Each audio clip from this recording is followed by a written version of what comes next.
Hey, Gabe here, man up. Those of y'all that don't know me, if this is your first time watching, this is the Man Up podcast. This is about what it takes to be a man, letting go of some of the stigmas in society that we're taught that make us men. It's about recovery. It's about addiction. It's about life. It's about dealing with depression and stresses of everyday life from somebody that's been there, done that. I'm not a counselor. I see a lot of people on here that are life coaches and counselors and relationship therapists and all that bullshit. And I'm just some dude that is trying to figure it out. And so a lot of my podcasts come from the parking lots of places that I'm at because I feel the need to say something. And today I want to talk about getting healthy, mentally, physically, spiritually. And I keep looking away from the camera because I think when I do that, so I apologize. I'm trying to be more camera ready. So when you're emotionally stressed and you don't do something about it, and you don't do something positive about it, what ends up happening is it manifests and it becomes something bigger than what it should be. That normally leads to people doing things like drinking a lot or over drinking, maybe smoking pot, maybe taking Xanax, maybe mood stabilizers. What they do is they end up relying on a substance to get them out of the stress. And this can lead to depression and often can lead to suicide. Suicide is something I know something about. Suicidal thoughts, depression, drinking. So it's kind of hard to put all this on there because if you don't follow me, you don't know my background. But long story short, I was a shit show. I was a hot mess 3 years ago, maybe 3.5 years ago. But I was doing all of it. I was drinking. Oh, hey, there's Aki. I forgot to introduce Aki. Aki, anything to say to the camera? That's my emotional support companion because I am a fucked up veteran and I need an emotional support companion. That's my service dog, Aki. People like to say she's my emotional support companion, but I'm really her emotional support companion. So that's some of the things that you can end up with too if you're fucked up. So what brings me to this? Well, the gym. When I was fucked up, I used to turn to alcohol and sleeping medicine and pain pills and pretty much anything that was going to make me feel better is what I wanted to turn to. I did not want to feel the way that I was feeling, so I would mask it with other substances. This led to becoming addicted to alcohol and the substances. And that led me down a path of destruction and shit, misery that I didn't think I was going to get out of.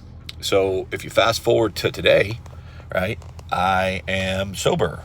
I have been sober for almost 2.5 years now. And I'm making these podcasts to help people, mainly veterans, because that's who I identify with. That's who I feel comfortable talking to. But I have this ability to make people listen.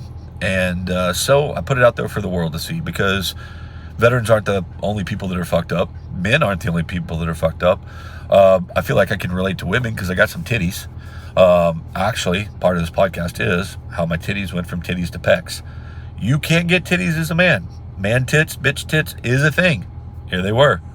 So, today what I have had to do is I've had to take all those crutches that I had and replace them with good habits.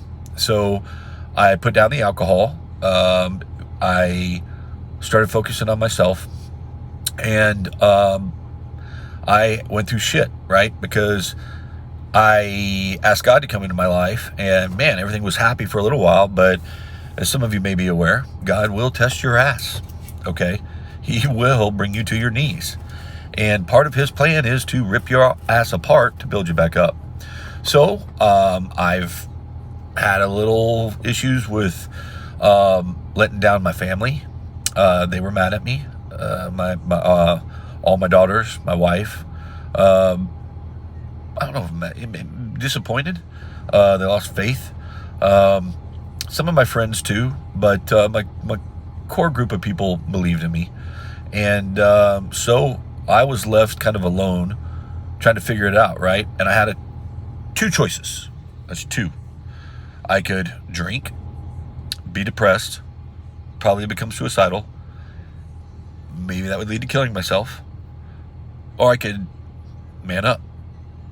So by man up, what did I do? What's that mean? Doesn't mean what you think it means, okay? What it means is I had to look in the mirror and I had to take inventory of myself. And I had to identify the things I liked and the things I didn't like. And I had to accentuate the things I liked, and I had to change the things I didn't like. And so that's what I've been doing for the past 90 to 120 days.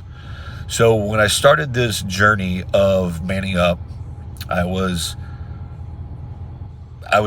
fucking fat. I was 280 pounds. And I was lost. I had no motivation. I had no goals.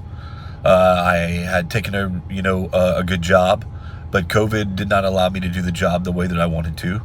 And I'm very good at my job. I take pride in what I do. I've been doing it for 23 years, and I'm pretty successful at it. And I enjoy it. But it's hard to get joy out of your job when you can't do things the way that you are supposed to. When you can't go meet people, when you can't go talk to people, when you can't grow your business the way that you should. And so, it left me in a state that I hadn't been in 22 years of, man, I know what I need to do to be successful, and I know what I need to do to make money, but I can't do it through no fault of my own. And I never really experienced anything, and so I became lost. I had to refigure out a way to be successful, and I wasn't very good at it. And there for about 90 days, I think I became depressed. I went through pause. Those of you that don't know what pause is, dry drunk syndrome, to where your brain tries to make you think that you need another drink, and it tricks you into thinking that you're drunk, and makes you not a very good person, and you become lost. And, I could barely get out of bed, much less function. And so, my wife told me that I need to do something different tomorrow than I did today. And she told me, you've never been one to make excuses, but you're starting to make excuses, and that's not the man that I know. And she was right.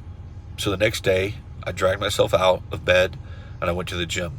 And then that night, I did not stuff my pie hole with a bunch of sweets. And I looked in the mirror, and I said, I want to be me again.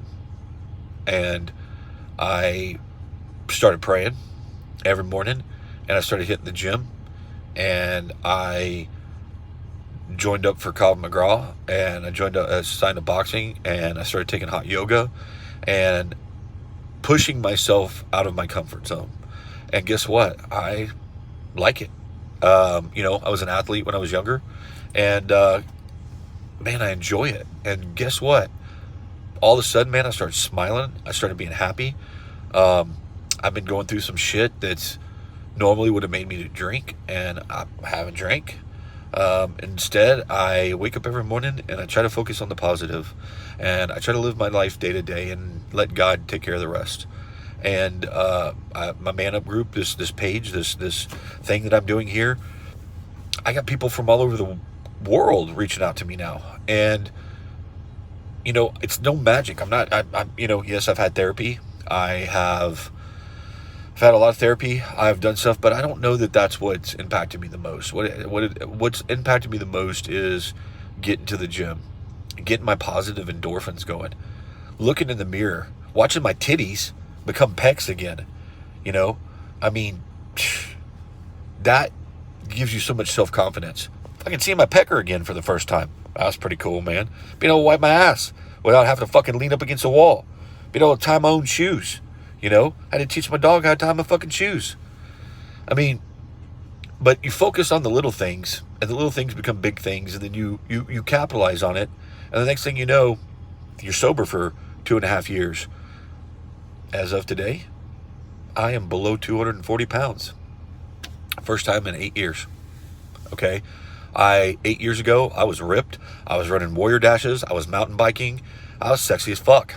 I was. I hate to say it, but, but I lost myself. I lost myself because I got injured, because COVID hit, because I felt like I couldn't take care of my family, I felt like I was not a man.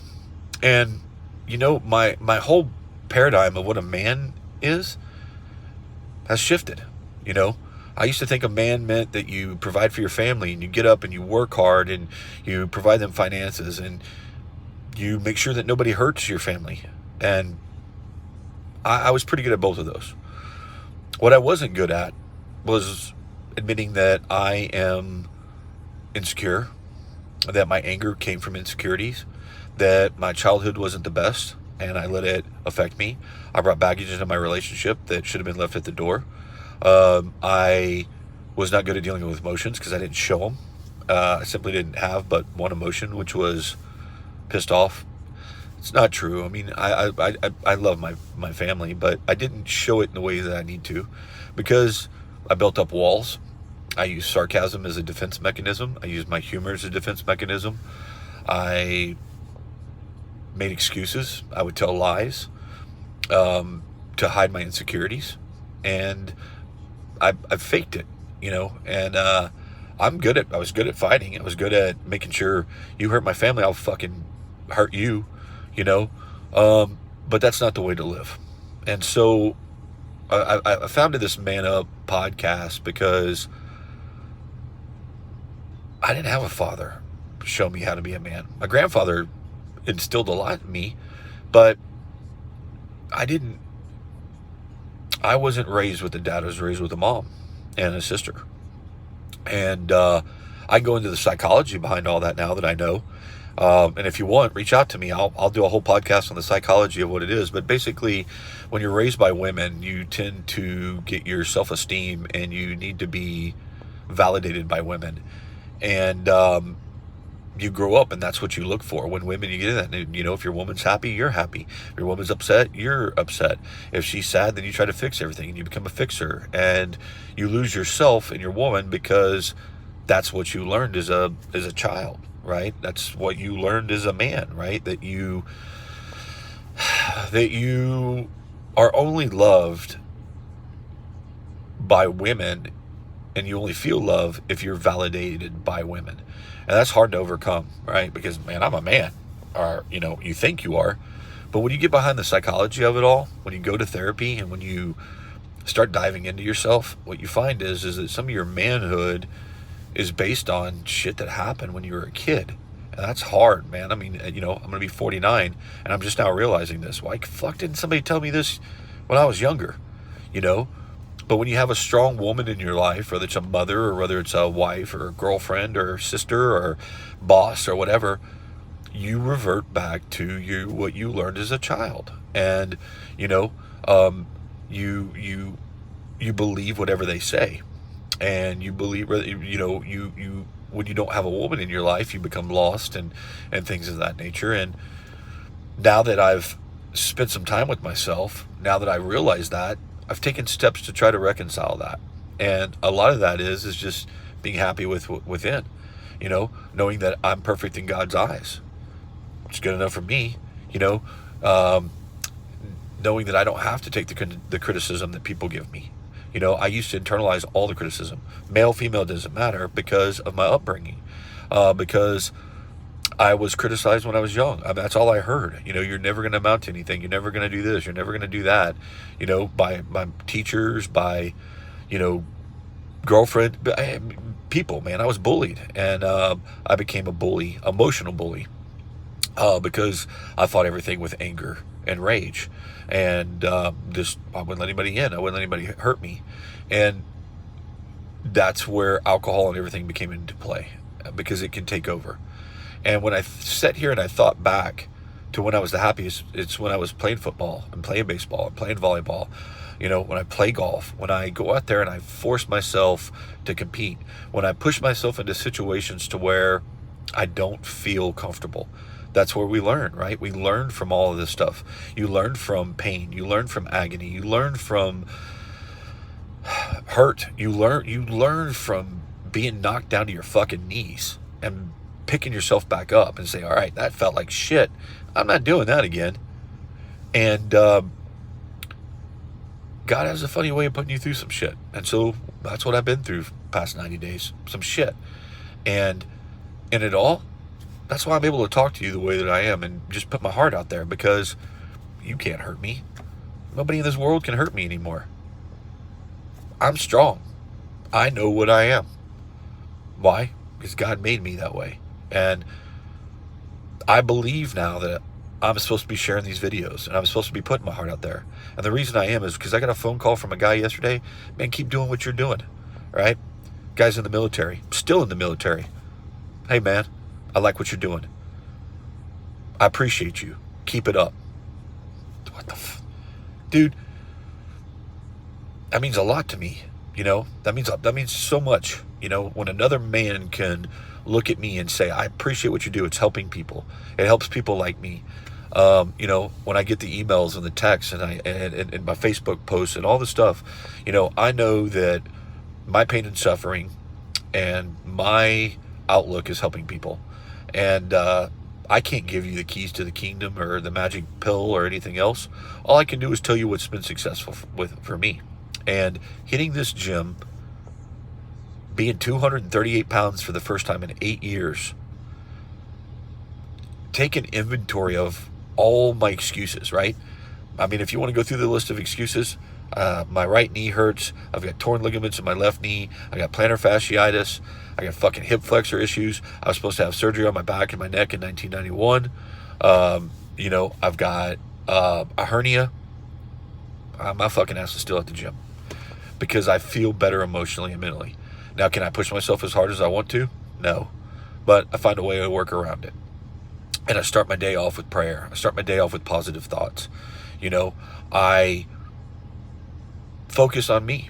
And I put this out here so that I can maybe help y'all. So I don't crave alcohol anymore. People ask me, are you in the 12-step program right now? No, I'm not. I don't crave alcohol.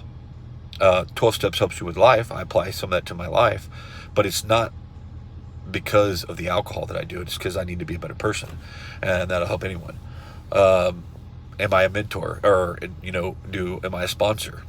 No, not right now. I'm not. Because I want to make sure that I am fucking good, and that when I look at somebody, I can say, "Hey, man, today I'm good, and I know that I can help you." And when I get there, then I'll sponsor. But so what do? I mentor through these. I tell everybody, and being a man is not just providing. It's about being there for your family emotionally. Let them in. Let them see that you're vulnerable. Ask for help. Don't alienate them. Just because you're there doesn't mean you're present. You know how many times my daughter, she's 22, and I'm just now learning this. Or my stepdaughters, or even, my wife, or my sister telling me, your sense of humor's gone.